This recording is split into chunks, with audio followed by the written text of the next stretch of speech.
ঢাকা যাবো। খবরের কাগজ থেকে চোখ সরিয়ে চিরায়ত গম্ভীর মুখে ছেলের দিকে তাকালেন নামজন।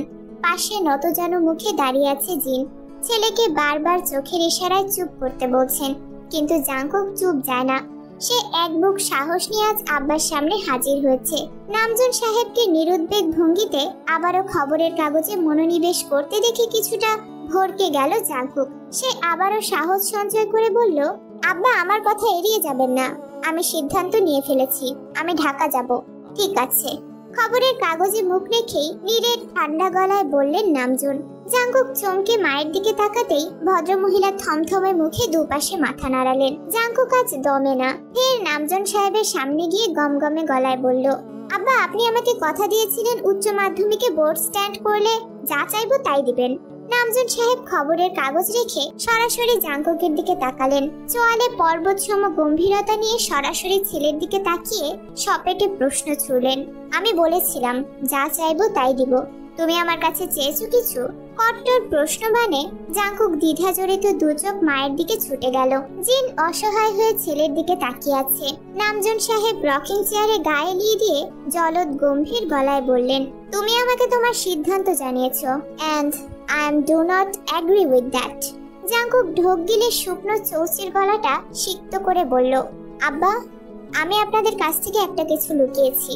আতঙ্ক যেন আগুনের মতো ন্যানো সেকেন্ডে ছড়িয়ে পড়ল নামজন সাহেবের সারা শরীরে। তিনি নাগাসাকির বোমা বিস্ফোরণ হয়ে জ্বলে উঠলেন। লুকিয়েছো মানে? তুমি কি কোনো ক্রাইম করেছো? জাংকুক মৃদু হেসে মাথা নাড়ালো। আমার আব্বা আমাকে সেই শিক্ষা দেয়নি তো। নামজন সাহেবের বুকে ধসে পড়া পাহাড়ের স্তূপ যেন হঠাৎ করে কোথায় মিলিয়ে গেল।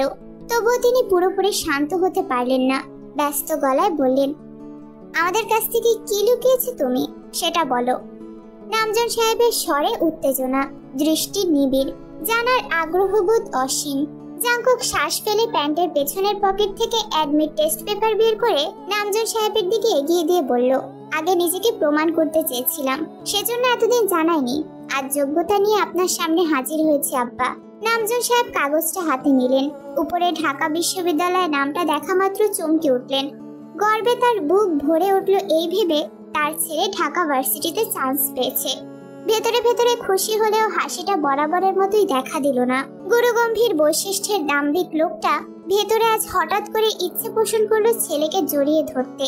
তবে নিজ হাতে তৈরি জাদরের স্বভাবের জন্য আর পারলেন না শক্ত খোলস থেকে বেরিয়ে ছেলেকে বুকে টেনে নিতে।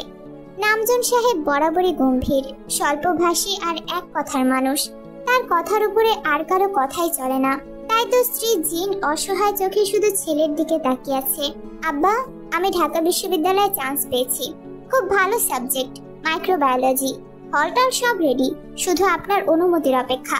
আমাকে নিরাশ করবেন না আব্বা। ঢাকা কি তোমার মামার বাড়ি মনে হচ্ছে? যখন ইচ্ছে যাবে, যখন ইচ্ছে আসবে। আবার বড় বাসে 2 ঘন্টা লাগে ঢাকা যেতে। আমাদের গ্রাম থেকে সদরে যেতেই 2 ঘন্টা, তারপর সদর থেকে ঢাকা বাসে উঠলে আরো 2 ঘন্টা। জ্যামে পড়লে সারা দিনের ব্যাপার। তুমি কখনো থেকেছো আমাদের ছেড়ে? আমি ছেলে মানুষ আব্বা, রিস্ক না নিলে জীবনে কিছু করা সম্ভব না। আমি এই রিস্কটা নিতে চাই। নামজন সাহেব হঠাৎ করে বুকের ভেতর তীব্র চাপ অনুভব করলেন। বা পাজরে হাত চেপে কুজো হতেই জাংকুক ছুটে গেল। নামজন সাহেবকে ধরে চেয়ারে বসালে জিন ছুটে গিয়ে স্বামীকে পানি এনে দিলেন।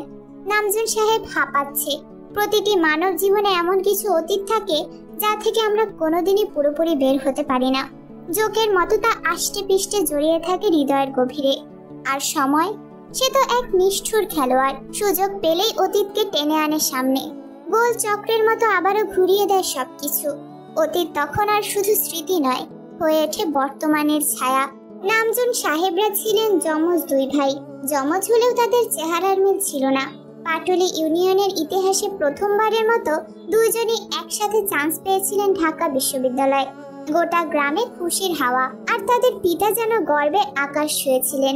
ছেলেদের ভবিষ্যতের আশায় জমি বন্ধক দিয়ে পাঠিয়েছিলেন ঢাকা। সময়টা স্বপ্নের মতো কাটছিল। নামজন ছিলেন একটু গম্ভীর প্রকৃতির, আর জেহব ছিল তার ঠিক উল্টো। সে ছিল মিষ্টি ভাষী, হাসি খুশি। কয়েক মাসের মধ্যেই জেহব 2টি টিউশনি জুটিয়ে ফেলেন। সময়ের সঙ্গে সঙ্গে সেই সংখ্যা বেড়ে দাঁড়ায় 9টিতে। নিজের ও ভাইয়ের পড়াশোনার খরচ জেহব একাই চালাতেন। বাবাকে আর টাকা পাঠাতে হয়নি গ্রাম থেকে। শেষের দিকে নামজুনা ভাইয়ের অনুপ্রেরণায় টিউশনি শুরু করেন। অবশেষে শেষ হয় অনার্স। সামনে কোরবানির ঈদ। নামজন বাড়ি ফিরে গেলেও জেহব থেকে যায় ঢাকায়। এক ছাত্রের মা জানিয়েছিলেন ঈদের আগের দিন পর্যন্ত পড়ালে 1500 টাকা বাড়তি দেওয়া হবে। ঈদের পরপরই ছিল সেই ছাত্রের মাধ্যমিক পরীক্ষা। তখনকার 1500 মানে আজকের প্রায় 50,000। জেহব রাজি হন। ইচ্ছে ছিল বাড়ি গিয়ে সবাইকে ঈদের জামা কিনে দেবেন। সে কারণে গরু কেনার মুহূর্ত মিস করে ব্যস্ত শহরে থেকে যান। ঈদের আগের বিকেল হাতে ব্যাগ ভর্তি নতুন জামা নিয়ে রওনা দেন গ্রামের উদ্দেশ্যে। হৃদয় খুশিতে ভরে উঠেছিল। এক অন্যরকম ঈদ হবে এবার। রোড পার হচ্ছিল জেহব। ঠিক সেই সময় উল্টো দিক থেকে আসা এক দ্রুতগামী বাস মুহূর্তেই থামিয়ে দেয় তার পথ চলা। চাকার নিচে পিষে যায় জেহব। রাস্তার পাশে ছিটকে পড়ে হাতের ব্যাগগুলো। ঈদের নতুন কাপড়ে ছড়িয়ে পড়ে এক তরুণের তাজা রক্ত। ঢাকা শহরে ব্যস্ততা থেমে যায় কিছুক্ষণ, কিন্তু পাটুলি গ্রামে আর কখনো আগের মতো ঈদ আসে না। তারপর আর জেহবের ফেরা হয়নি গ্রামে। ঈদের গরু দেখা হয়নি। ভাই বোন কিংবা আব্বা আম্মার জন্য কেনা জামাগুলো তুলে দেওয়া হয়নি কারো হাতে। ব্যাগ ভর্তি স্বপ্ন আর বুক ভর্তি ভালোবাসা নিয়ে জেহব রাস্তায় পড়েছিল। তবু বেঁচে ছিল তখনও। সাহায্যের জন্য হাত বাড়িয়েছিল, চোখ তুলে চেয়েছিল কারো দিকে। কিন্তু এই শহরের মানুষগুলো বড়ই ব্যস্ত। কেউ ক্যামেরা হাতে ব্যস্ত, কেউ ব্যাগ কাঁধে বাস ধরতে দৌড়াচ্ছে, কেউ দাঁড়ায়নি তার জন্য। অতঃপর জেহব আর ফিরল না। ঈদের সকালে যখন প্রতিটি মুসলিম পরিবারের উনুনে আগুন জ্বলে, সেমাই রান্না হয়, তখন পাটুলির এক ঘরে কেবল কান্না আর মৃত্যু। আজও সেই শোক কাটিয়ে উঠতে পারেনি নামজুন সাহেব।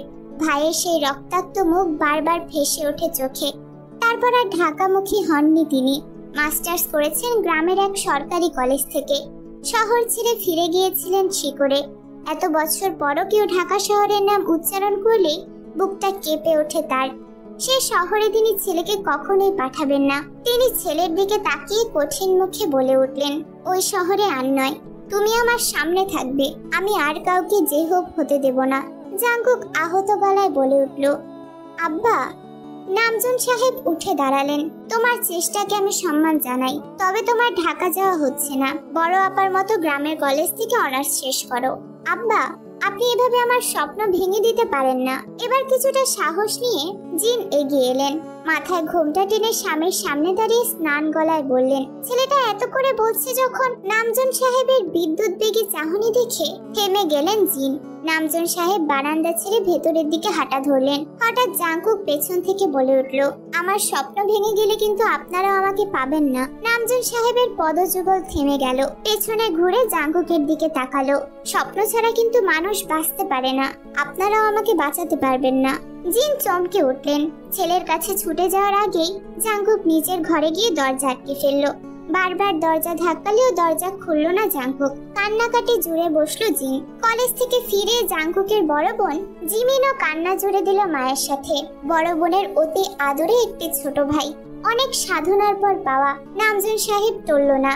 নিজ কক্ষে চলে গেলেন ডগডগ পায়ে। এভাবে কেটে যায় 3টি দীর্ঘ নিঃশব্দ দিন। ঘরের দরজাটা আর একটিবারের জন্য খোলেনি জাঙ্কুক। ছেলের শোকে জিন ভেঙে পড়েছেন। শরীরটা দিনকে দিন নিস্তেজ হয়ে যাচ্ছে। সারাক্ষণ ছেলের ঘরের দরজার সামনে বসেই থাকেন। স্বামীর সঙ্গে সব কথা বন্ধ করে দিয়েছেন। খাওয়া দাওয়া ছেড়ে দিয়েছেন অনেক আগেই। বাড়ির রান্না বান্না, গোছগাছ সব দায়িত্ব এসে পড়েছে জিমিনের কাঁধে। জাঙ্কুক না খেয়ে থাকতে পারে না। ঘরের দরজা না খুললেও দরজার নিচ দিয়ে খাবার দিলে চুপচাপ তুলে নেয়। জাঙ্কুকের ফুফাতো বোন জিসু শ্বশুর বাড়ি থেকে ছুটে এসে মামাকে অনেকবার বুঝিয়ে গিয়েছেন, কোনো কাজ হয়নি। ক্লান্ত চোখে হাজির হয় তার স্বামীও মামা শ্বশুরকে বোঝানোর আশায়। তবু নামজুন সাহেব নড়েননি। বহু প্রতীক্ষার পর সেই মুখখানা দেখেছিলেন তিনি। কত রাত যে সেজদায় কেটেছে তা কেবল তিনি আর তার প্রভুই জানেন। পুরো পরিবারের একমাত্র পুত্র সন্তান জাঙ্কুক। সে ছিল সবার চোখের মণি। ছোট থেকে দুঃখ, কষ্ট, অভাব এসব শব্দ কখনো ছুঁতে পারেনি তাকে। আবার পরিবারের কঠোর শাসন ও ভালোবাসার ঘেরাটোপে কোনো বিপথেও সে পা রাখেনি। পাটুলি ইউনিয়নের সবচেয়ে মেধাবী ছাত্র সে। একবার ঢাকায় এক ভাইকে হারিয়েছেন নামজুন সাহেব। এবার আর ছেলেকে পাঠাতে চান না। কেউ তাকে কঠোর বললে বলুক, তবু জাঙ্কুককে হারাতে পারবেন না তিনি। ছেলে তার হাতের বাঁধনে থাকুক, সব সময় থাকুক চোখের সামনে। এটাই চান নিপাট ভদ্রলোক। চতুর্থ দিনের দিন অসুস্থ হয়ে পড়লেন জিন। সদর থেকে ডাক্তার আনা হলো। আপাতত সেলাইন চলছে। নামজন সাহেব সকাল সকাল বেরিয়েছেন, ফিরলে একদম বেলা করে। তিনি সরাসরি গেলেন ছেলের ঘরের সামনে। দরজা গম্ভীর ভঙ্গিতে টোকা দিয়ে ডাকলেন, জাঙ্কুক, দরজা খোলো। জাঙ্কুক যেন এই মুহূর্তের জন্য অপেক্ষা করছিল। সে ছুটে এসে দরজা খুলে দেয়। নামজন সাহেব ছেলের দিকে একটি টিকিট এগিয়ে দিয়ে ঠান্ডা গলায় বললেন, আমি খবর নিয়েছি, পরশু থেকে ক্লাস শুরু। কাল ফার্স্ট ট্রিপের টিকিট। যাও, বন্ধুদের থেকে বিদায় নিয়ে আসো। তোমার জামা কাপড় জিমিন গুছিয়ে রাখবে। হঠাৎ করে জাঙ্কুক জাপটে ধরলো নামজন সাহেবকে। চমকে উঠে থমকে গেলেন নামজন সাহেব। অনুভব করলেন তার ধূসর রঙের পাঞ্জাবির বুকের অংশ ভিজে যাচ্ছে। জাঙ্কুক ফুপিয়ে ফুপিয়ে কাঁদছে, তার পিঠের পাঞ্জাবি অংশ খামচে ধরে। চৈত্রের খরানে শ্রাবণের ধারায় চোখের কোল ভিজে আসে নামজন সাহেবেরও। তার বুক ফেটে যাচ্ছে অদৃশ্য এক বেদনার ভয়ে। আলগোছে কষ্টের পাহাড় লুকিয়ে নামজন সাহেব ছেলের কাঁধে হাত রাখলেন। পাশের ঘরের জানালা দিয়ে বাবা ছেলের এই আবেগঘন দৃষ্টি দেখে চোখের অশ্রু মুছলেন জিন। জাঙ্কুক সোজা হয়, ভেজা চোখে বাবার দিকে তাকিয়ে কৃতজ্ঞ গলায় বলল, আব্বা, আপনার শিক্ষা আমি সারা জীবন মনে রাখবো। আপনার মাথা নত হয় এমন কাজ করব না কখনো। নামজন সাহেব মাথা নাড়িয়ে বললেন, আমি জানি, আমার শিক্ষা কখনো ভুলো না বাবা। কখনো না আব্বা। নামজন সাহেব আজ আর নিজেকে ধরে রাখতে পারলেন না। ছেলের কাঁধে হাত রেখে হঠাৎ করেই ফুঁপিয়ে উঠলেন, তুমি আব্বার খুব আদরের জাঙ্কুক। আমার খুব কষ্ট হবে তোমাকে ছাড়া। বাবা ছেলে একে অপরকে জড়িয়ে ধরে টুকরে উঠল। জাঙ্কুক চোখ মুছতে মুছতে বলল, আব্বা, আমার আরেকটা আবদার আছে। নামজন সাহেব আবারও গম্ভীর হলেন, কি আবদার? আমি ঢাকায় যাওয়ার আগে থেকে বিয়ে করতে চাই। আপনি আজ রাতেই বিয়ের ব্যবস্থা করুন। নামজন সাহেব একজন উচ্চ শিক্ষিত মানুষ। ছেলের মুখে এমন উদ্ভট কথা শুনে জ্বলে উঠলেন, কি যাতা বলছো তুমি? আব্বা, এ অনেক নিষ্পাপ। ওরে কেউ একটা ধমক দিয়ে কথা বললেও কান্না করে দেয়। কেউ যদি ওরে এসে কিছু বলে, ও যে উল্টে কিছু বলবে সেই সাহসটুকু ওর নাই। এলাকার বখাটে পোলাপাইনের নজর পড়ছে আমার তের উপর। এখন আমি আসি, তাই সাহস করে কেউ কিছু বলতে পারে না। আমি চলে গেলে তো আর ওরা বসে থাকবে না। এজন্য আমি চাই তে আমার নামে হয়ে থাকুক। বিয়ে না করান, আংটি অন্তত পরিয়ে রাখুন, যাতে করে সবাই জানে তে জাঙ্কুকের বাগদত্তা। নাহলে আমি নিশ্চিন্তে পড়াশোনা করতে পারবো না আব্বা। তে তোমার বাগদত্তা, এটা পাটুলি ইউনিয়নের ছোট বাচ্চা থেকে শুরু করে বুড়ো পর্যন্ত জানে। আর সেই মাইকিং গত 3 বছর ধরে তুমি নিজেই করেছো। জাঙ্কুক যেন লজ্জা পেল, সে মিয়ে যায়। নামজন সাহেব আর চোখে ছেলের দিকে তাকালেন। ছেলে লজ্জা পেয়েছে বুঝতে পেরে চাপা হাসলেন। তিনি চলে যেতে যেতে বললেন, তাছাড়া তেকে দেখে রাখার জন্য ওর বাবা মা আছে, আমরা আছি। তুমি অহেতুক চিন্তা না করে পড়াশোনায় মনোনিবেশ করো। ভদ্রলোক চলে গেলেন। জাঙ্কুক আর খাটলো না। ঢাকা যাবার অনুমতি দিয়েছে, এটাই অনেক। এবার বাকিটা সে সামলে নিবে। জাঙ্কুক ছুটল ঘরের দিকে। বালিশের নিচে অবহেলায় পড়ে থাকা ভাঙা স্ক্রিনের ফোনটা হাতে তুলে নিয়ে দ্রুত কাউকে মেসেজ পাঠালো, তোকে খুব শীঘ্রই আমার ঘরের রানী করে নিয়ে আসবো। তুই হবি জাঙ্কুকের তে রানী। পর মুহূর্তেই জাঙ্কুকের মনে পড়ল তে এখনো স্কুলে। আজ শনিবার, 1টা বাজে তো ছুটি। 4 দিন হয়ে গেল মেয়েটার মুখ দেখা হয়নি। বুকের ভেতর যেন হাওয়াহীন এক শূন্যতা কেবল গুমড়ে মরছে। লুঙ্গি পরা অবস্থাতেই ছুটে বেরিয়ে পড়ল জাঙ্কুক। সুবিন সাহেবের একমাত্র মেয়ে তে। নামজন সাহেব আর সুবিন সাহেব একই স্কুলে শিক্ষকতা করেন। দীর্ঘ চাকরি জীবনে দুজনের মাঝে গড়ে ওঠে গভীর বন্ধুত্ব। সেই বন্ধুত্বকে আত্মীয়তার বন্ধনে রূপ দিতেই দুই বন্ধু সিদ্ধান্ত নেয় একজনের ছেলে আরেকজনের মেয়েকে একদিন এক করে ঘর বাঁধাবেন। জাঙ্কুক তখন 9ম শ্রেণীতে পড়ে। একদিন মায়ের মুখে শুনে ফেলে সেই কথা। উড়ন্ত বয়সের চঞ্চলতা সামলাতে না পেরে সেদিনই ছুটে যায় তেকে দেখতে। আর একবার চোখে পড়তেই সে আর চোখ ফেরাতে পারেনি। তে ছিল ফুলের মতো স্নিগ্ধ, কোমল প্রাণ। কিশোর হৃদয় যেন আটকে গেল সেই সরল মুখের ছায়ায়। প্রথম দেখায় প্রেমে পড়ে যায় জাঙ্কুক। তখন থেকে চোখে চোখে রাখা তেকে। পাড়া মহল্লায় সে দিব্যি বলে বেড়ায় তে তার ভবিষ্যৎ বউ। ওর দিকে যেন কারো দৃষ্টি না পড়ে। সে দেখাশোনা করতে করতে কখন যে তেও তাকিয়ে থাকতো জাঙ্কুকের দিকে সে টেরই পায়নি। 3 বছর কেটে গেছে। এখন তেও বোঝে, ভালোবাসে। 6 মাস ধরে তারা প্রেমে। নরম, নিঃশব্দ আর নিষ্পাপ এক প্রেম চলছে তাদের মাঝে। বয়সের সাথে সাথে সম্পর্কটা যেন পোক্ত হয়েছে।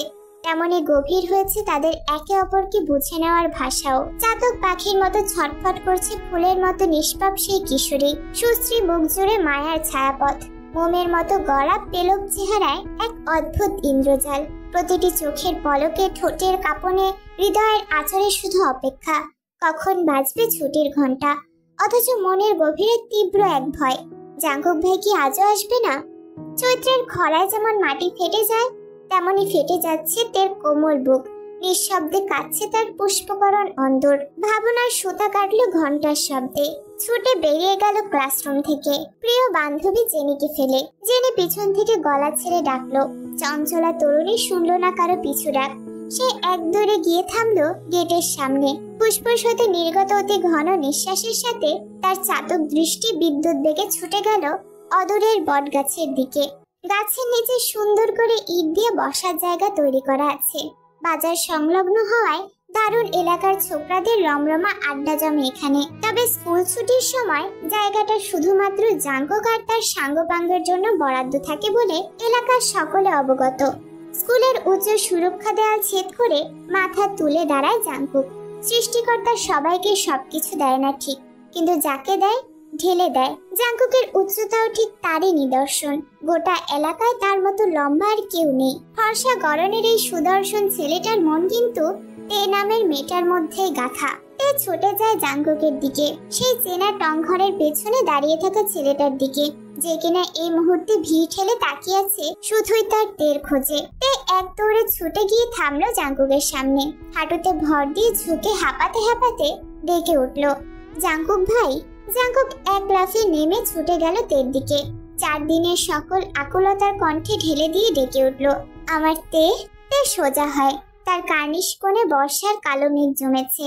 আকুতি ভরা হৃদয়ের অন্তরালে জমা দানা দানা অভিমানের বহিঃপ্রকাশ ছাড়াই তার সহজ সরল স্বীকারোক্তি, আমার খুব কষ্ট হয়েছে জাঙ্কুক ভাই। আমারও তে। হঠাৎ বাচ্চাদের মতো নাক ফুলিয়ে মুখ ঘুরিয়ে নিল তে। কিশোরী অভিমানের সুরে বলল, আমি কিন্তু একটু একটু রাগও করেছি। জাঙ্কুক কাত হয়ে তের দিকে ফিরে ভ্রু কুঁচকালো। একটু? তে জবাব দেয় না। ধীরে ধীরে গালের মধ্যে গ্যাস জমতে শুরু করেছে। পেলব চোখ দুটো ফুলতে দেখে ঠোঁট কামড়ে হাসলো জাঙ্কুক। আহ্লাদে আশকারা দিয়ে কোমল কণ্ঠে জানালো, কতটুকু? তে ঘুরে দাঁড়ালো। দুহাত পাখির ডানার মতো মেলে দিয়ে বোঝালো তার রাগের পরিমাণ। অপাত ক্ষোভে গজগজ করে বলল, এতটুকু। ওকে দাঁড়া। বলে জাঙ্কুক দৌড়ে গেল সামনের একটি কৃষ্ণচূড়া ফুল গাছের দিকে। লাফিয়ে 2 গোছা ফুল নিয়ে আবারও ছুটে এলো তের কাছে। ফুলগুলো তের হাতে দিয়ে বলল, কৃষ্ণচূড়া পেয়ে কি খুশি হয়েছে আমার তে? সপ্তদশীর রাগ সঙ্গে সঙ্গে ঝরে পড়লো শেষ বিকেলে ঝরা পাতার মতো। রাগ তো না হয় কমলো, কষ্ট যে হয়েছে অনেক। তোকে আজ আরেকটু কষ্ট দিতে এসেছি তে। তে যেন মজার কিছু শুনলো। খিলখিল করে হেসে উড়িয়ে দিল জাঙ্কুকের কথা।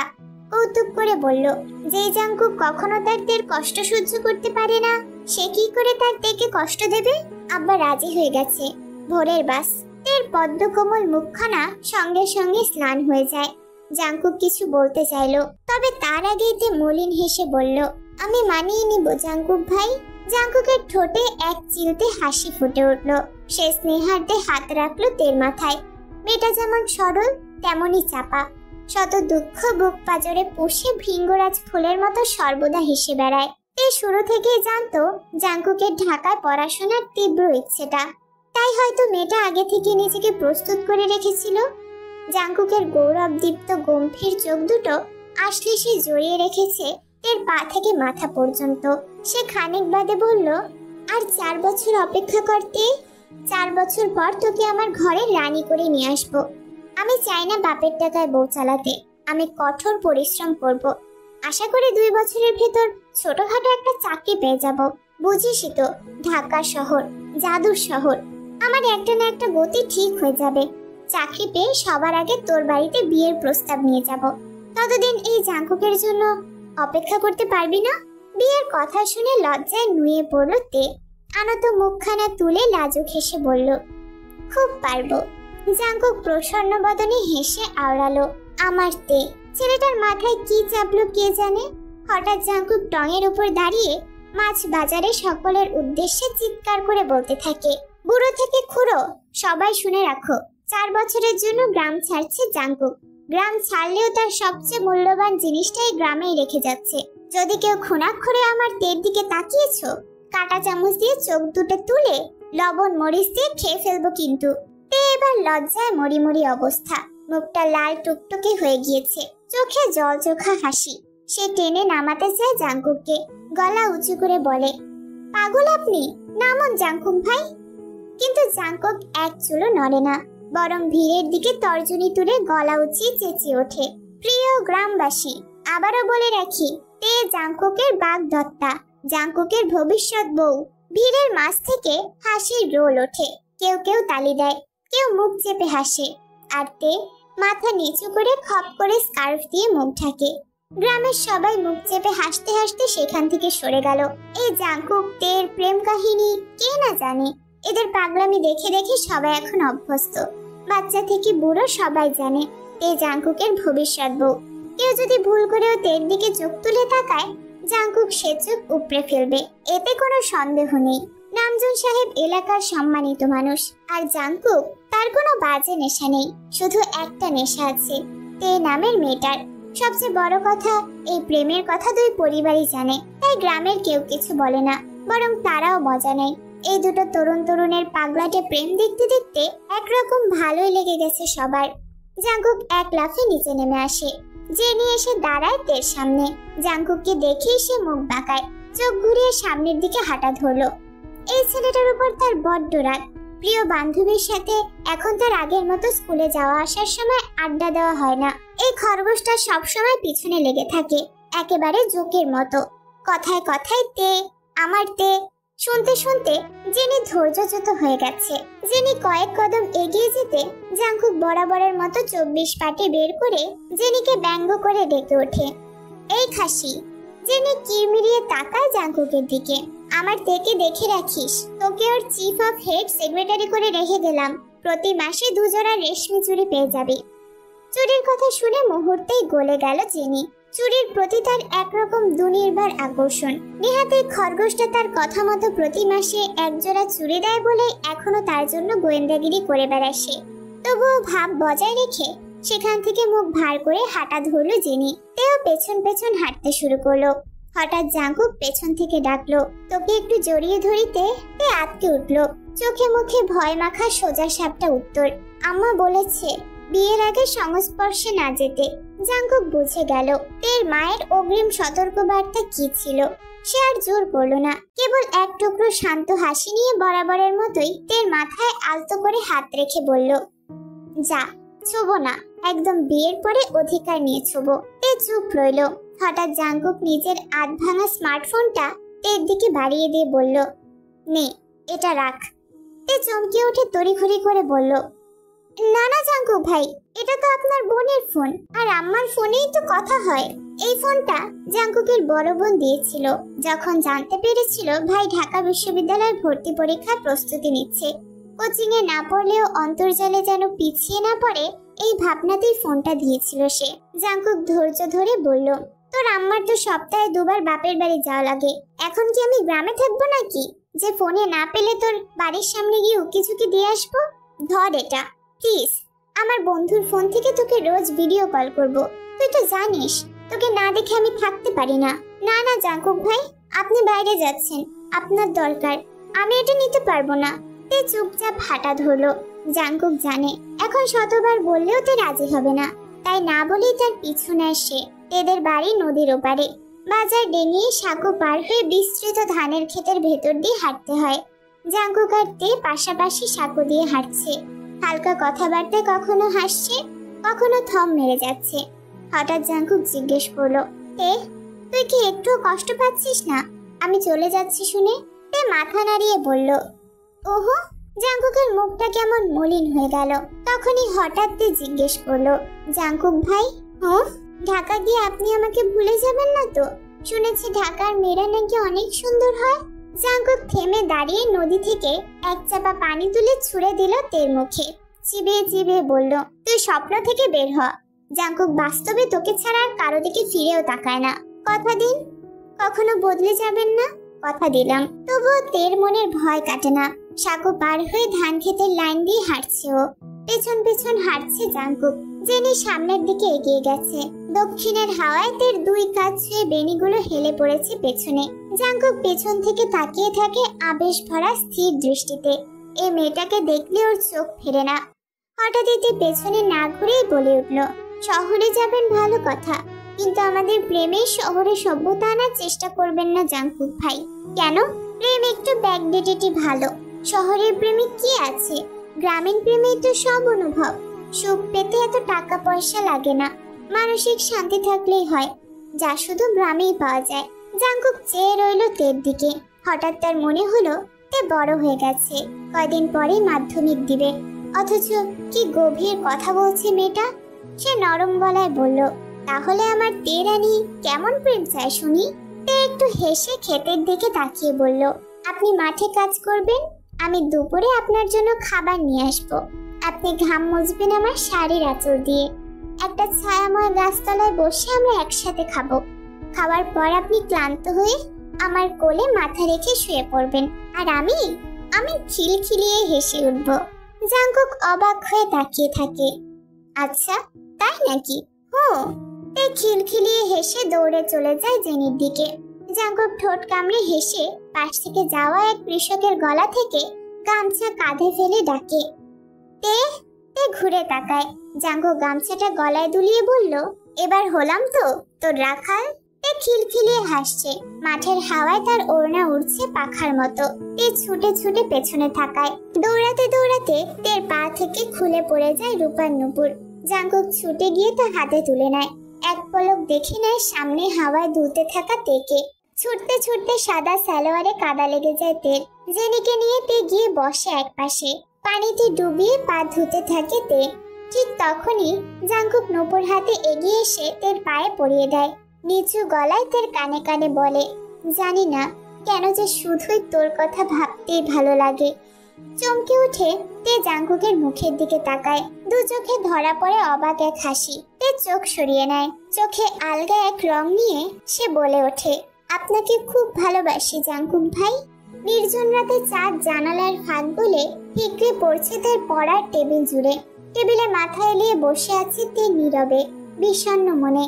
কখনো হালকা কাঁপছে তার কিশোরী দেহ, কখনো চুপি চুপি ভিজে যাচ্ছে চোখের কোণ। বুকের ভেতর এক অসম্ভব ভার। সেই মানুষটা যে এতদিন পথের সাথী ছিল, যার খড়কুটোর মতো মুখটা দেখলেই যেন শিহরণ জাগত অন্তরে। কাল থেকে সে আর থাকবে না। তাকে ছাড়া কিভাবে বাঁচবে তে? এই দূরত্ব, এই দহন কি সে সইতে পারবে? হঠাৎ জানালার কাছে ঠক ঠক শব্দে চমকে উঠল তে। তড়িঘড়ি করে চোখ তুলতে দেখে আধো আলো আধারি বাইরে দাঁড়িয়ে জাঙ্কুক। জাঙ্কুককে দেখে তে চোখের জল আড়াল করে দ্রুত মুছে ফেললো। জাঙ্কুক ফিস ফিসিয়ে বলল, তে বাইরে আয়।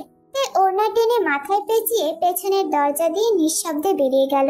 যাবার আগে একবার তাকালো মায়ের দিকে। তিনি টিভিতে ডুবে আছে, স্টার জলসার নাটকে মগ্ন। পা টিপে টিপে তে ছুটে গেল বাড়ির পেছনের বাঁশঝাড়ের দিকে। এই জায়গাটাই জাঙ্কুকের প্রিয়। প্রায় আসে এখানে তের সাথে দেখা করতে। কখনো চোখের ভিতর জমা তৃষ্ণা মেটাতে, কখনো বা দই ফুচকার মোড়ক হাতে নিয়ে নিঃশব্দে ভালোবাসা জানাতে। আজও সে দাঁড়িয়ে আছে বড় আম গাছটার নিচে। তে নিঃশ্বাস আটকে এক দৌড়ে জাঙ্কুকের কাছে গিয়ে দাঁড়ালো। জাঙ্কুক ভাই। জাঙ্কুকের হাতে সময় কম। ব্যাকুল মনে পকেট থেকে একটা ছোট্ট বাটন ফোন বের করে তের হাতে ধরিয়ে দিল সে। গলা উঁচু করে বলল, তে এই ফোনটা তুই রাখ। তোকে ছাড়া এত দূর গিয়ে কিভাবে থাকবো আমি? ভাবলেই শরীর কাঁপে, ঘাম বেরিয়ে যায়। সারাক্ষণ মেসেজ করবে আমাকে, বুঝলি? ফোনটা লুকিয়ে রাখিস। তোর আম্মা যদি ধরেও ফেলে, বলিস জাঙ্কুক ভাই জোর করে দিয়েছে। আর বেশি বকা দিলে বলবি জাঙ্কুক ভাই বলেছে আর বেশি দিন আপনাদের কাছে তার টেকে রাখবে না, খুব শীঘ্রই নিয়ে যাবে। তুই কাঁদবি না কিন্তু, একটুও কাঁদবি না। হ্যাঁ তে। ছল ছল চোখে জাঙ্কুকের দিকে তাকায়। ছোট্ট হাতের মুঠোয় ফোনটা আঁকড়ে ধরে জিজ্ঞেস করলো, কিন্তু আপনি টাকা পেলেন কোথায় জাঙ্কুক ভাই? বন্ধুর কাছ থেকে ধার নিয়েছি। তোর ভাববার দরকার নেই সব। থাক তুই, আমি চললাম। আব্বা বসে আছে, একসাথে খাবে বলে। ভোরে উঠতে হবে আবার। জাঙ্কুকদের মাথায় মমতার ছোঁয়া রেখে ফিরে যাচ্ছিল। হঠাৎ জীবনের প্রথমবার তে পিছন থেকে জাঙ্কুকের হাত চেপে ধরলো। জাঙ্কুক চমকে ফিরে তাকাতেই তে দু হাতে তাকে জাপটে ধরলো। এতটা শক্তভাবে জড়িয়ে ধরলো যে শ্বাস আটকে আসে জাংকুকের। কান্নায় কাঁপে তের ফিনফিনে কায়া। তের কান্না, এ আগলে ধরা জাংকুককে স্তব্ধ করে দিল। প্রথমবার এতটা কাছ থেকে তার তেকে অনুভব করলো সে। নিজেকে সামনে নিয়ে দুহাত দিয়ে আঁকড়ে ধরল তের কাঁপতে থাকা অস্তিত্ব। তের চোখের জলে তারও বুক স্নিগ্ধ হয়ে উঠল। প্রথমবার থমকে থাকা ঠোঁট ছুঁয়ে গেল তের মাথায়। তে ফ্যাস ফ্যাসে গলায় ডাকলো, জাংকুক ভাই, আমি কিভাবে থাকবো আপনাকে ছাড়া? সে রাতটায় জোড়া হৃদয় একসাথে কেঁদেছিল নিঃশব্দে। খুব করে কেঁদেছিল তারা। একটি চাঁদের আলোয় ভেজা বাঁশঝাড় সাক্ষী ছিল তাদের সে মিলনের। সেটাই হয়তো ছিল তাদের শেষ মিলন। মুঠো থেকে ঝরে পড়া বালির মতো নিঃশব্দে ক্যালেন্ডারের পাতা থেকে ঝরে গেল 4টি মাস। জাংকুক আজ বসে আছে টিএসসির চেনা এক বেঞ্চে, সাথে ব্যাগে গুছিয়ে রাখা 12,000 টাকা। শেষ 2 মাসের টিউশনের উপার্জন। 3 জন স্কুল পড়ুয়া ছাত্রকে নিয়মিত পড়াচ্ছে সে। শুরুটা একেবারে মসৃণ ছিল না, কিন্তু প্রথম ছাত্রের মা বাবা জাংকুকের পড়ানোর ধরন দেখে এতটাই মুগ্ধ হন যে তারাই বাকি 2 জন ছাত্রের ব্যবস্থা করে দেন আত্মীয়দের মধ্যে। বাবা মায়ের খুব আদরের সন্তান জাংকুক। শহরে এসে নিজের খরচ নিজেই চালাতে হবে, এমন কোনো বাধ্যবাধকতা নেই তার। তারপরেও এই পথ বেছে নেওয়ার পেছনে রয়েছে একান্ত ব্যক্তিগত একটি সিদ্ধান্ত, এক নিঃশব্দ লড়াই, যা সে এখনই কারোর সঙ্গে ভাগ করে নেয় না। এ অত্যন্ত সুন্দরী মেয়ে, তল্লাটে তের মতো সুশ্রী মেয়ে খুঁজে পাওয়া মুশকিল। সুন্দরের প্রতি বরাবরই সকলের ঝোঁক। নামজন সাহেব এক রোখা, এক কথার মানুষ। বেকার ছেলেকে তিনি কখনোই বিয়ে করাবেন না, সেটা জাংকুক খুব ভালো করেই জানে। কিন্তু জাংকুকের মন মানে না। অন্তর্গত ভয় তাকে সারাক্ষণ তাড়া করে বেড়ায়। এই চাকরি বিপর্যয়ের যুগে জাংকুক জানে প্রতিষ্ঠিত হতে সময় লাগবে, অনেক সময়। কিন্তু সে এতদিন অপেক্ষা করতে পারবে না। তার বুকের ভেতর যেভাবে তের জন্য কাটা গেঁথে আছে, তাতে সময়ের কাছে অপেক্ষা করা অসম্ভব। জাংকুক চায় খুব দ্রুত তেকে নিজের করে নিতে। টিউশনি করছে শুধু সেই কারণে যে টাকাটা জমিয়ে একটা স্বর্ণের আংটি কিনবে। আংটিটা তের অনামিকায় পরিয়ে কিছু বলবে না, শুধু চোখে চোখ রেখে অধিকার প্রতিষ্ঠা করবে। তারপর একদিন সুযোগ বুঝে গ্রামে যাবে। খুব চুপি চুপি কোনো আয়োজন ছাড়াই সদরের এক কাজী অফিস থেকে তেকে বিয়ে করে ফেলবে। বিয়ের কথা সবাই জানবে না, এখন জানার দরকারও নেই। কিন্তু তের হাতে সেই সোনার আংটি দেখে যেন চারপাশের সবাই বুঝে যায় এই তে কারো নয়, শুধু জাংকুকের।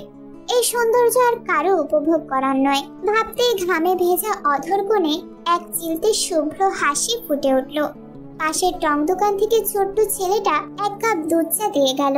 জাংকুক হাসি মুখে চা মুখে তুলছিল। তখনই পাশে এসে বসলো বেগম আর ইউনহু। ওরা জাংকুকের সাথে একই হলে থাকে। জাংকুক বন্ধুদের দিকে এক পলক তাকিয়ে হাসি বিনিময় করে আরো 2 কাপ চায়ের ফরমায়েশ দিল। ইউনহু খ্রিস্টান ধর্মাবলম্বী হলেও মুসলিম ধর্মের প্রতি বেশ আগ্রহী। সে জাংকুকের মাথায় টুপি দেখে জিজ্ঞেস করলো, একদম রেডি হয়ে নামাজের জন্য বেরিয়ে গিয়েছিস? জাংকুক চায়ের কাপে চুমুক দিয়ে মাথা নাড়িয়ে বলল, হ্যাঁ, নামাজ থেকে সরাসরি পড়াতে চলে যাব। বেগম সিগারেট ফুঁকছিল। ছেলেটা চা দিয়ে গেলে সে ধুমায়িত চায়ের কাপটা হাতে নিয়ে সপাটে প্রশ্ন ছুড়ল জাংকুকের দিকে, শুক্রবারেও পড়াতে যাবে? হ্যাঁ, একটু বাড়তি পড়াবো আর কি। বেগম একটু অন্যরকম মানুষ। কথা বলার সময় ভেবে বলে না তার কথার বিপরীত পাশের মানুষটার প্রতিক্রিয়া কেমন হতে পারে। কটাক্ষ মিশ্রিত কণ্ঠে সে বলল, কিরে শালা, তোর বাপ এমন কিপটে কেন ব্রো? একমাত্র ছেলে তুই, একটু বাড়িয়ে টাকা দিলে কি আর তোর এত কষ্ট করে পড়াতে হয়? জাংকুক জ্বলে উঠল, দেখ, বাপ নিয়ে একদম ফালতু কথা বলবি না। কিরে শালা, বাপ নিয়ে বললাম কই?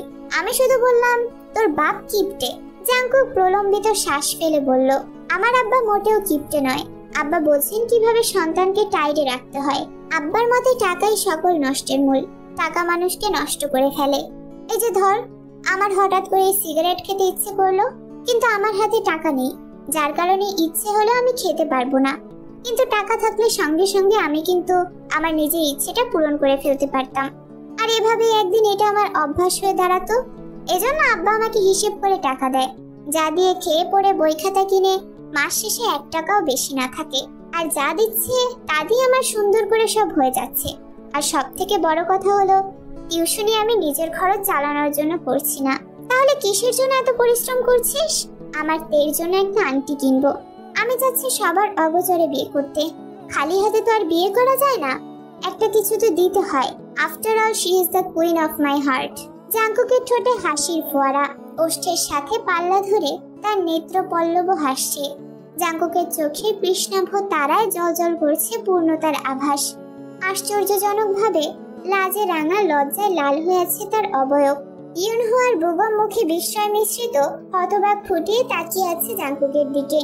তার নামের মেয়েটার কথা তারা জাঙ্কুকের মুখে এতদিনে অজস্রবার শুনেছে, বিরক্ত হয়েছে, রাগান্বিত হয়েছে।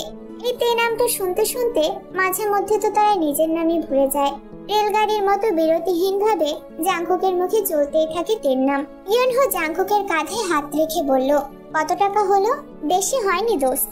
বেগম নতুন করে সিগারেট জ্বালালো, দুই ঠোঁটের ফাঁকে সিগারেট চেপে ধরে শার্টের হাতা গোটাতে গোটাতে বলল, তোর বাজেট কত?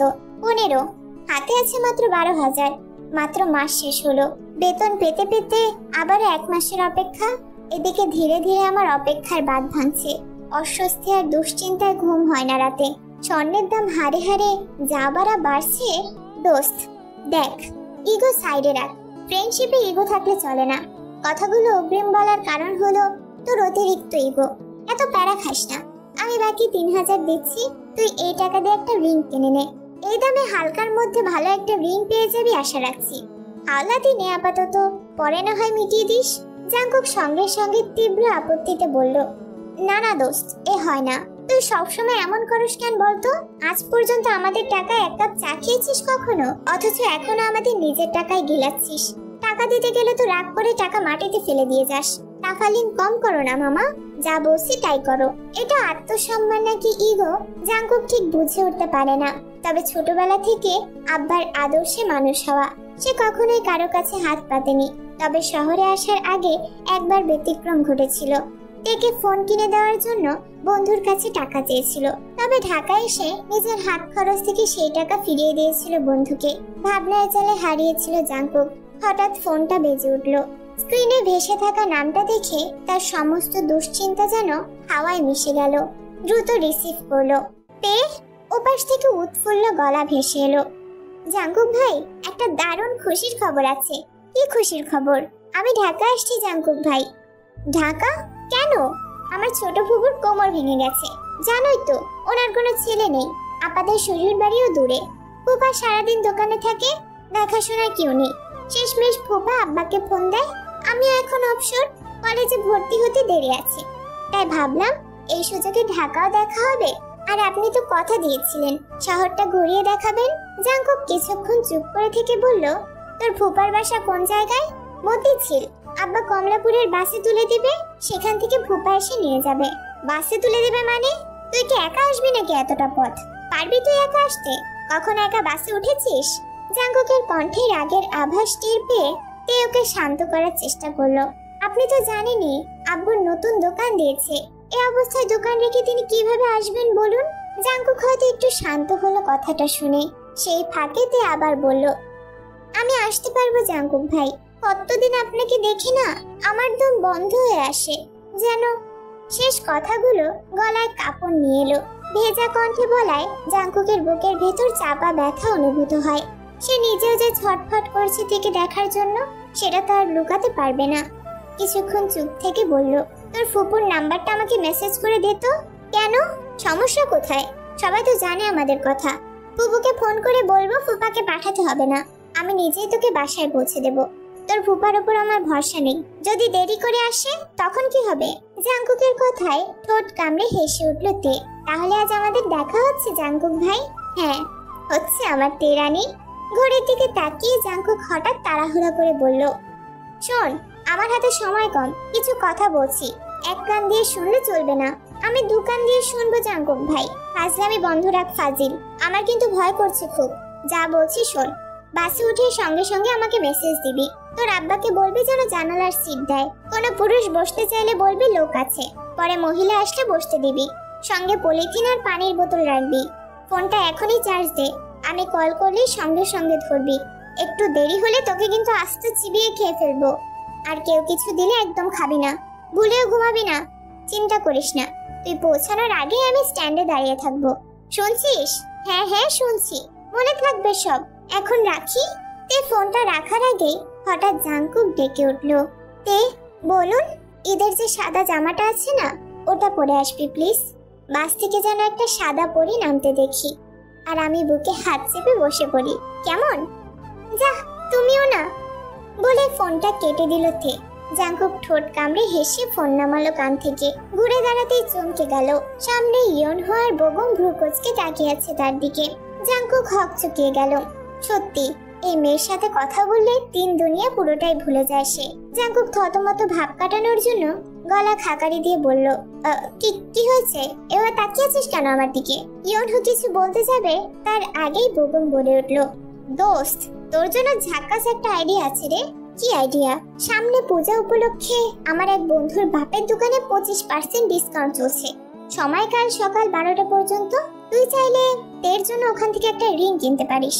যেহেতু তোর হাতেও পর্যাপ্ত টাকা নেই আর ধৈর্যের খাতাও ফুরিয়ে আসছে, তোর কাছে 12,000 আছে না? চল, 12,000-এর মধ্যেই হয়ে যাবে। বেগমের কথাবার্তা ইয়নহোর পছন্দ হলো না। সে ইয়নহোর অতীতের বেশ কিছু কুকীর্তির সাক্ষী।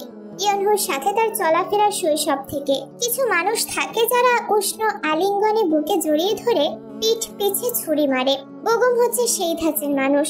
ইয়নহো কিছু বলতে চাইল, তবে তার আগেই জাঙ্কুক বেশ কৌতূহল হয়ে বলল, সত্যি বলছিস দোস্ত?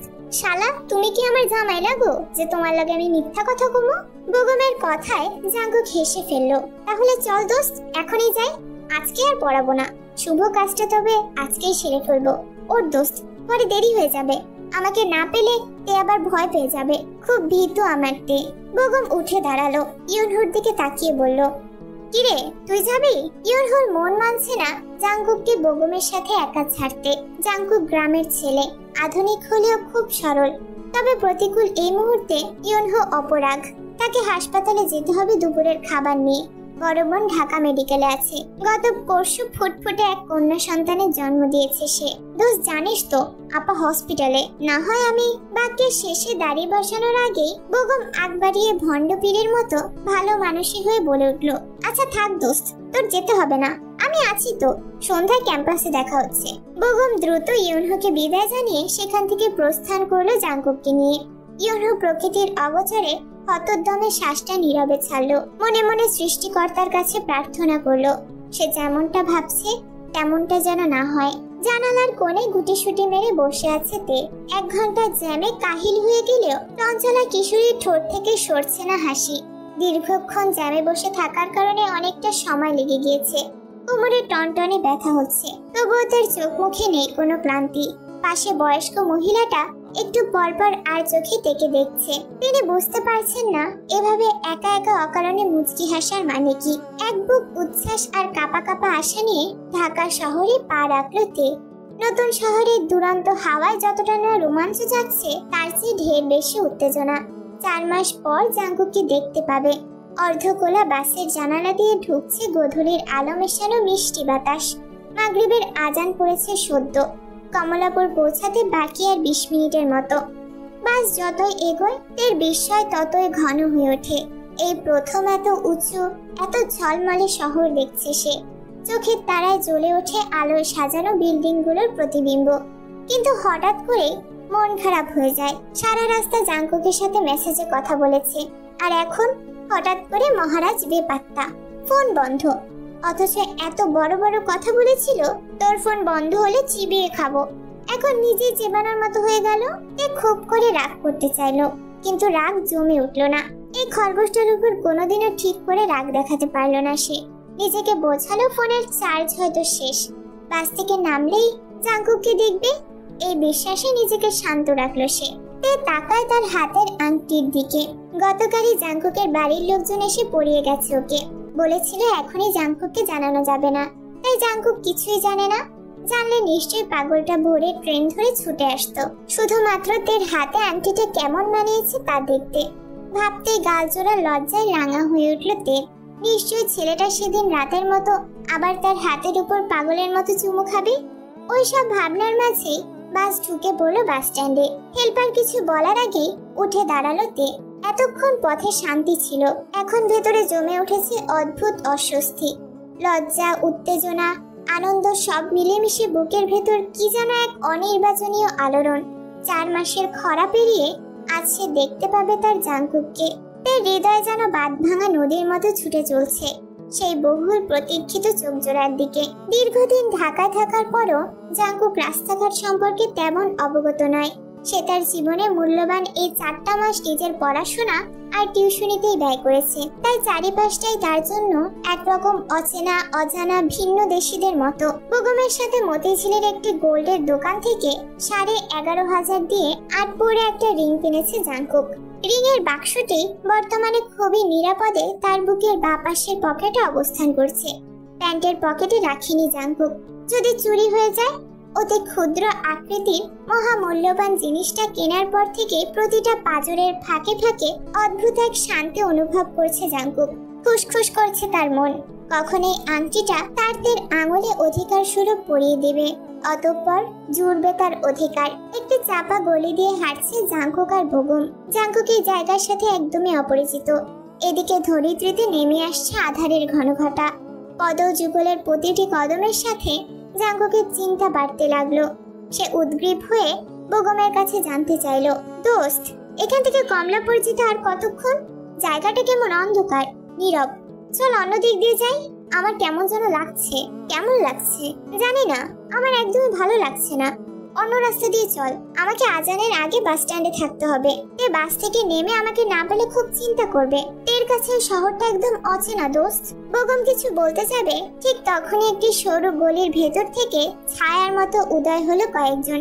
তাদের হাতে ধারালো চাপাতি, মুখ ঢাকা কালো মুখোশে। দৃশ্যটা এতটাই হঠাৎ আর ভয়াবহ ছিল যে জাংকুকের সারা শরীরে কাটার মতো শিহরণ ছড়িয়ে পড়ে। মুহূর্তেই দুদিক থেকে ঘিরে ফেললো তারা। আশেপাশে কোথাও কেউ নেই। ঠিক এমন সময় বেগম হঠাৎ পালিয়ে গেল দৌড়ে। আরো অদ্ভুত, ছেলেগুলো একজনও তাকে আটকানোর চেষ্টা করলো না। জাংকুকের বুকটা ধসে পড়লো ভেতর থেকে। সে আর কিছু না বুঝলেও এতটুকু বুঝতে দেরি হয় না, বেগম এই নাটকটার অংশ মাত্র, এই ফাঁদেরই কারিগর। মুখোশধারী একজন জাংকুকের গলায় চাপাতি ঠেকিয়ে গর্জে উঠল, সঙ্গে যা আছে সব দে, মোবাইল, টাকা, ঘড়ি সব দে। একটা আওয়াজ করলে গলা ফালাই দিমু।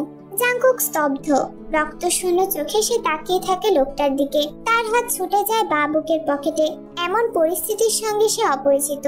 বন্ধুর বিশ্বাসঘাতকতায় এভাবে প্রথমবার ধাক্কা খেল সে। এতটাই বিমূঢ় হয়ে পড়ে যে তার মুখ দিয়ে একটা কথাও বেরোয় না। এর খুব কান্না পাচ্ছে। এই অচেনা শহর, একা একটা মেয়ে কতক্ষণ আর দাঁড়িয়ে থাকতে পারে? ও শুধু এদিক ওদিক তাকাচ্ছে। অজানা ভয় যেন হাড়ের ভেতর ঢুকে গেছে। গাড়ির হর্ন বাজলেই বুক ধক করে ওঠে। জাংকুকের নাম্বার বরাবর ট্রাই করেও কাজ হয়নি, এখনো বন্ধ। 20 মিনিট পার হয়, তবুও কোথাও দেখা নেই জাংকুকের। রাস্তাঘাট কিছুই চেনে নাতে। এর মাঝে বাড়ি থেকেও একের পর এক ফোন আসছে। শেষমেশ কান্না আর আটকে রাখতে পারলো না। চোখের জল ঢাল হয়ে নামলো গাল বেয়ে। তার এই অসহায় কান্না দূর থেকে লক্ষ্য করছিল 3 জন ছেলে যুবক। এবার তারা এগিয়ে এলো, মুখে মানবতার মুখোশ। একজন কোমল গলায় বলল, কি হয়েছে বোন, কান্না করছো কেন? কোনো সমস্যা? এ চমকে উঠলো। পেছন ফিরে ওদের এতটা কাছে দেখে ভয়ে গা শিউরে উঠল। আতঙ্কে 2 কদম পিছিয়ে গেল সে। চোখের জল মুছে কাপা গলায় বলল, না না, কিছু হয়নি, আপনারা যান। 3 জন একে অপরের দিকে তাকিয়ে মৃদু হাসলো। এবার একজন বলল, ভয় পেও না, আমরা তোমার ভাইয়ের মতোই। আমারও তোমার বয়সী বোন আছে। একা মেয়ে মানুষ এভাবে দাঁড়িয়ে কাঁদছো, ভাবলাম হয়তো বিপদে পড়েছো। তুমি কোথা থেকে এসেছো? গ্রাম থেকে। ঢাকায় নতুন? এ মাথা নিচু করে হ্যাঁ বলল। চোখের কোণ তখনও টলমল। এবার আরেকজন এগিয়ে এলো। তার নিঃশ্বাসে বিশ্রী দুর্গন্ধ। জাতিতের পেট মোচড় দিয়ে উঠল। সে নাক চেপে বলল, আমার জাংকুক ভাই আসছে, আপনারা দয়া করে এখান থেকে যান। লোকটা নরম সুরে বলল, রাত হয়ে গেছে তো, তোমার ভাই হয়তো জ্যামে আটকে পড়েছে। ঢাকার জ্যাম যে কি ভয়ঙ্কর। তোমার বাসার ঠিকানা আছে? চলো পৌঁছে দেই। ভাইয়ের মতোই ভাবো আমাদের। মুহূর্তেই জাংকুকের সাবধান বাণী তীর মনে পড়লো। অজানা কারো কাছ থেকে সাহায্য নিস না। অজানা কারো কাছ থেকে সাহায্য নেওয়ার কোনো দরকার নেই। তে তাড়াতাড়ি মাথা নাড়িয়ে বলল, না না, আমার কোনো সাহায্য লাগবে না।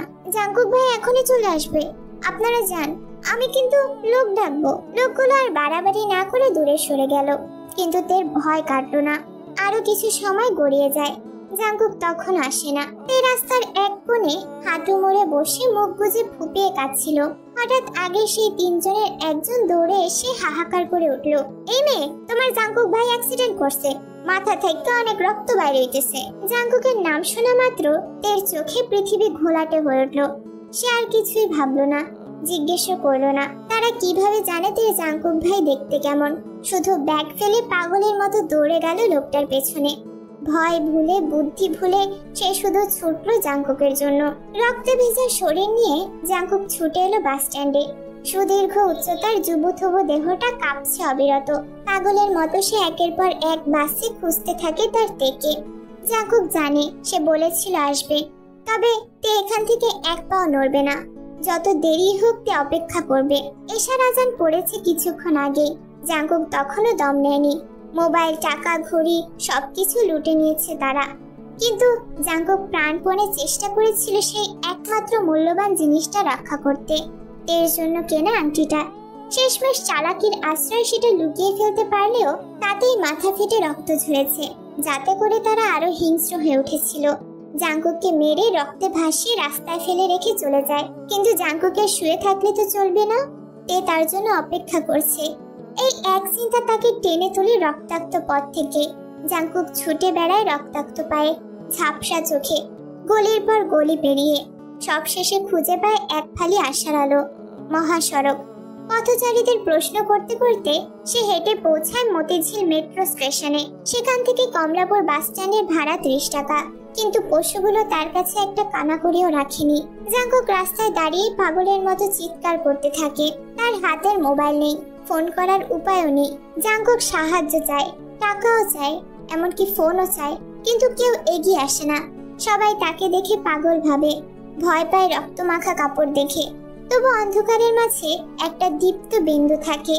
একজন পথচারী লোকটা অচেনা, অথচ দেবদূতের মতো আশ্রয়ের হাত বাড়ায়। নিজের বাইকে তুলে জাঙ্কুককে পৌঁছে দেয় কমলাপুর বাস স্ট্যান্ডে। পথে সেই লোকটার ফোন দিয়ে বারবার কল করে জাঙ্কুক।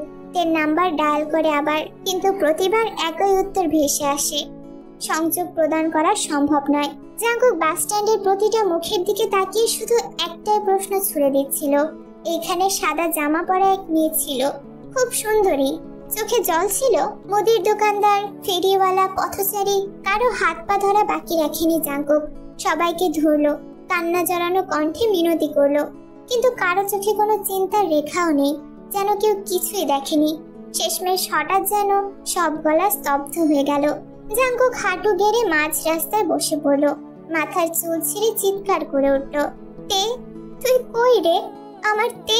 ঠিক তখনই পাশের চাওয়ালা এগিয়ে এসে জাঙ্কুকের কাঁধে হাত রাখে, নিচু গলায় বলে, আপনার বর্ণনা অনুযায়ী এক মাইয়ারের সামনের গলিতে এক লোকের লাগে যাইতে দেখছি। মাইয়ারা জব্বর কান্না করতেছিল, সাদা কাপড় আসছিল গায়ে। জাঙ্কুক এক মুহূর্ত দেরি না করে ছুটতে ছুটতে পৌঁছালো এক পোড়া বাড়ির সামনে। অন্ধকারে ঢেকে থাকা সেই গলির এক কোণায় দাঁড়িয়ে আছে বাড়িটা। ঠিক তখনই জাঙ্কুকের চোখ গিয়ে ঠেকে গেটের সামনে পড়ে থাকা একটা ছোট্ট জুতোতে। জাঙ্কুকের বুকের ভেতর হঠাৎই কেঁপে উঠল, একটা ঠান্ডা শ্বাস যেন হৃদয় ছুঁয়ে গেল। জাঙ্কুক ধীরে ধীরে জুতোটা হাতে তোলে। এই জুতো সে চেনে, খুব ভালো করে চেনে। গেটের ওপাশে লাল আলোয় আবছা ছায়া ভেসে ওঠে। নিঃশ্বাস বন্ধ করে ভেতরে পা রাখে জাঙ্কুক। ভাঙা দরজাটা ঠেলা দিতেই কেঁকিয়ে ওঠে। এলোমেলো ভাবে মেঝের দিকে দৃষ্টি যেতেই জাঙ্কুক বুঝতে পারে সে আর সে নেই। কিছু একটার মাঝখান থেকে সে চিরতরে ভেঙে গেছে। সামনের দৃশ্যটা ছিল তার মৃত্যুর থেকেও নির্মম, মৃত্যুর থেকেও নীরব আর করুণ।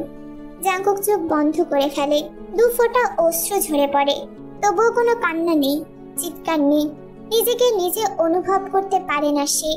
শরীরে ব্যথা নেই আর কোনো, নিঃশ্বাস আসে না, শুধু পা দুটি জমাট বাঁধা সীসার মতো আটকে থাকে জায়গায়।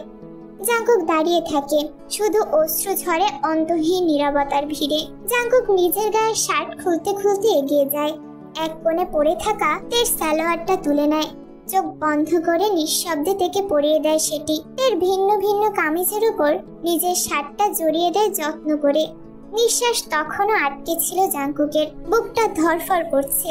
সে আলগোছেতে নিথর ছেঁড়া শরীরটা নিজের বুকের সাথে শক্ত করে চেপে ধরে। গলা থরথর করে কাঁপছে। ঠোঁটটা শুকনো। তবু জাঙ্কুক সহজ গলায় জিজ্ঞেস করে ফেলে, ওরা তোকে ছুঁয়েছে? তে কোনো উত্তর দেয় না। তার চোখে আলো নেই, মুখে শব্দ নেই। এতদিন যে প্রাণটা ছিল স্নিগ্ধ, নিষ্পাপ, চঞ্চল, তা আজ নিস্তেজ, নিশ্চুপ। জাঙ্কুকের বুক কেঁপে ওঠে। এ তো তার তে না, যে এক প্রশ্নের 3টা উত্তর দেয়। তার তে তো চুপ থাকতে জানে না। হঠাৎ মাথায় বিদ্যুৎ খেলে যায় জাঙ্কুকের। বুক থেকে সরিয়ে তের মুখের দিকে তাকিয়ে চিৎকার করে বলে ওঠে, এই তে রে, আমার নিষ্পাপ ফুল, কথা বল। জান, কিছু তো বল। ওরা খুব খারাপ ভাবে শুইছে তোরে। আমি একটারও ছাড়বো না, কথা দিতাছি। তুই উঠা বস, শুধু দেখ আমি কেমন করে জানোয়ারগুলারে সিরা ফালাই। ওঠ না তুই, তে ওঠ না, দেখ তোর জাঙ্কুক ভাই তোরে ডাকতাছে। জাঙ্কুক পাগলের মতো চুমু খেয়ে যেতে থাকলো তের নিথর মুখে। কাঁদতেও ভুলে গেছে ছেলেটা। কণ্ঠে পাগলাস্য, গলায় সে যে শোকের আগুন। জাঙ্কুক বিলাপের সুরে বলতে থাকে, জান রে, চোখ খোল। এই দেখ তোর জাঙ্কুক ভাই তোরে শুয়া দিছে। আর কেউ না, আর কোনো অপবিত্র ছোঁয়া থাকবো না তোর গায়ে। আমি তোরে আজই বিয়ে করবো ফুল, আজই। এই শহর সাইডে দূরে কোথাও চলে যাবো তোরে লইয়া। তে রে, মুখ খোল, ওঠ, বস। আমরা বিয়ে করবো তো। এবার আর কাউরে বলবো না, কোনো বন্ধুর সাহায্যও লইবো না। সরাসরি আব্বার পায়ে পড়বো। রাজি না হইলে গলায় ফাঁসি দিমো। তোরে নিয়ে ভাগ্যে যাবো। তুই খালি চোখ খোল, দেখতে তোর জাঙ্কুক ভাই কি লইয়া আইছে তোর লেগা। জাঙ্কুকের কণ্ঠ রুদ্ধ হয়ে আসে, গলার গহীন থেকে উঠে আসে কষ্টের গোঙানি।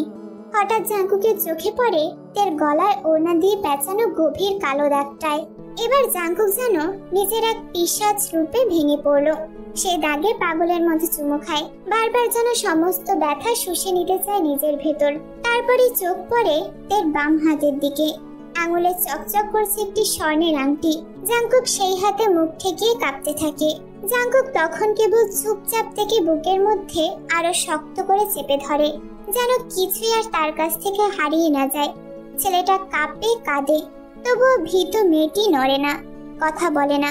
ব্যস্ত শহর থেমে থাকে না, ঠিক যেমন জীবন থেমে থাকে না কারো জন্য।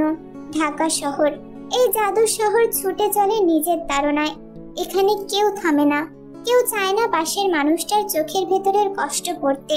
তারা কেবল ছুটে চলে স্বার্থ, সংকট আর স্বপ্নের দৌড়ে। এই ছুটন্ত মানুষেরা হয়তো জানেই না তাদের আড়ালে ঝরে যায় কততে, নিভে যায় কত প্রাণ। আবার অনেকে হয়তো জানেও, তবু তারা থামে না। হয় তারা অতিরিক্ত স্বার্থপর, নয়তো ভীতু, কিংবা একেবারে অপরাগ। আবার হতেও পারে বিপদে সাহায্য করার মতো মন মানসিকতাই নেই। এই যেমন তেকে যখন জানোয়ারগুলো টেনে নিয়ে যাচ্ছিল, তখন রাস্তার এক পাশে শুয়ে থাকা বোবা পঙ্গু মানুষটি দেখেও কিছু বলতে পারেনি, কারণ সে চাইলেও পারতো না। সে ছিল নিঃসহায়। আর তারপর সে পোড়া বাড়ির সামনে দিয়ে যখন হেঁটে যাচ্ছিল, এক বাবার বয়সী লোক, তার কানে পৌঁছেছিল তার ফেটে পড়া আর্তনাদ। তবু সে থামেনি, পা বাড়ায়নি। হয়তো ভয়ে, নয়তো নিজেকে রক্ষার চেষ্টায়, অথবা বিপদে সাহায্য করার মতো মন মানসিকতা ছিল না।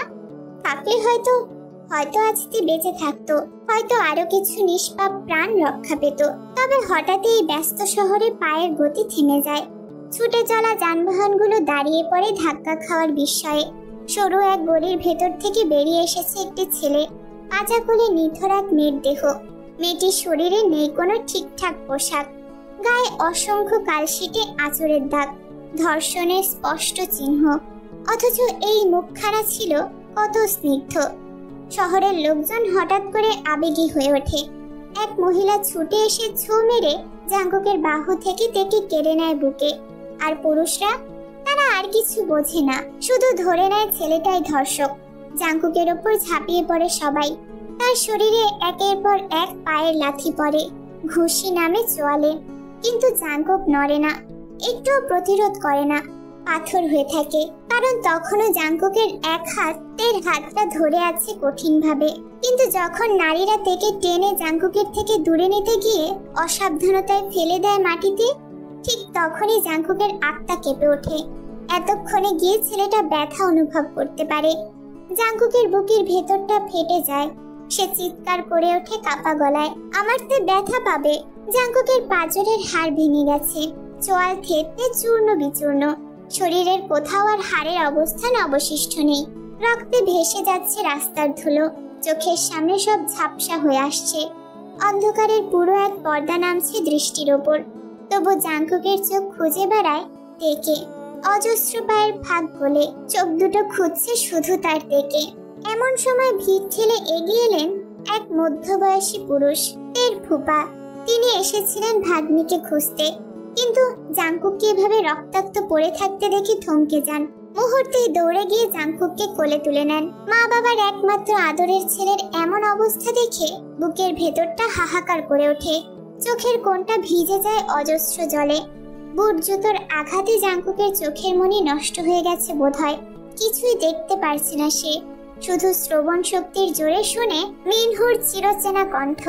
জাঙ্কুক শেষ নিঃশ্বাসের আগ মুহূর্তে শুধু কাপা ব্যথা গলায় বেঁধে আসা কণ্ঠে বলে যায়, আমার নিষ্পাপ এডারে জানোয়ারগুলা সিনা খাইছে ফোপা।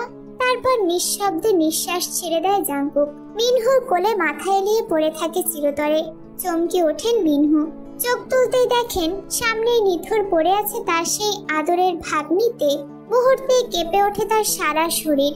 এক লহমায় হারিয়ে যায় দুটো প্রাণ, যারা ছিল সবচেয়ে বেশি নিষ্পাপ, সবচেয়ে বেশি ভালোবাসার যোগ্য। তাদের মৃত্যুতে মুক্তি মিললেও সবচেয়ে গভীর সংকটে পড়েন লেমিনহো। কাকে আগলে রাখবেন, কাকে কাঁধে তুলবেন, কাকে নিয়ে করবেন বিলাপ? এই অসহায় মুহূর্তে তিনি শুধু চেয়ে থাকেন দুটি নিথর দেহগুলোর দিকে, আর কাঁদতে থাকেন। আশেপাশের মানুষগুলো যারা জাঙ্কুককে ধর্ষক ভেবে পিষে দিয়েছিল পায়ের নিচে, তারা হতবাক হয়ে চেয়ে দেখে এক ফুপা, এক বৃদ্ধ পুরুষ ধর্ষকের গায়ে চুমু খেয়ে কাঁদছে। না, সে তো ছিল প্রেমিক। সেই ছেলেটা যে শেষ মুহূর্ত পর্যন্ত বাঁচতে চেয়েছিল তার নিষ্পাপ তেকে নিয়ে। তারপর কি হলো জানেন? সোশ্যাল মিডিয়াতে ছড়িয়ে পড়ল অসংখ্য ভিডিও। সেখানে দেখা যায় প্রমাণ ছাড়াই এক যুবককে প্রকাশ্যে পিটিয়ে হত্যা করা হচ্ছে। ভিডিও দেখে ক্ষোভে ফেটে পড়ে পুরো দেশ, বিশেষত ঢাকা বিশ্ববিদ্যালয়ের শিক্ষার্থীরা। রাজপথ কাঁপিয়ে নামে তারা, কারণ যাকে মারা হলো সে ছিল ঢাবিরই এক মেধাবী ছাত্র। শাহবাগ অবরুদ্ধ হয়। এর ফুপা বাদী হয়ে মামলা করেন। প্রশাসন তখনই যেন ঘুম থেকে জাগে। সিসিটিভি ফুটেজ খাতিয়ে দেখা হয়, শনাক্ত করা হয় এর উপর পাশবিক নির্যাতন চালানো সেই দানবগুলোকে। শুরু হয় বিচার। শেষ পর্যন্ত আজীবন কারাদণ্ডে দণ্ডিত হয় ধর্ষকরা। কিন্তু এতে থেমে না গিয়েও আরো উত্তাল হয় ঢাকাবাসী। হ্যাঁ, এই শহরের মানুষই রাস্তায় নামে তারা ধর্ষকদের ফাঁসির দাবিতে। তারপর কি ঘটেছে তা পুরো জানা না গেলেও জানা যায় একটি পরিবার কিভাবে এক নিমেষে ছিন্ন ভিন্ন হয়ে গেল। প্রাণের একমাত্র ছেলেকে রাস্তায় ফেলে পিটিয়ে হত্যা করার ভিডিও দেখে সহ্য করতে পারেননি নামজন সাহেব। হাসপাতালে নেবার আগেই হার্ট অ্যাটাকে মৃত্যুবরণ করেন তিনি। স্বামী ও সন্তানের শোকে বিছানায় পড়ে যান জিন। আর সেই মানুষটা তের বাবা, যিনি তখন ব্যস্ততায় মেয়েকে নিজে পৌঁছে দিতে পারেননি ঢাকায়, তিনি আজ একেবারে ঘরগুনো। সব শেষে এতটুকুই বলা যায়, এটাই ঢাকাকে বলে জাদুর শহর, প্রাণের শহর, যেখানে রঙের নিচে চাপা পড়ে থাকে রক্তের দাগ।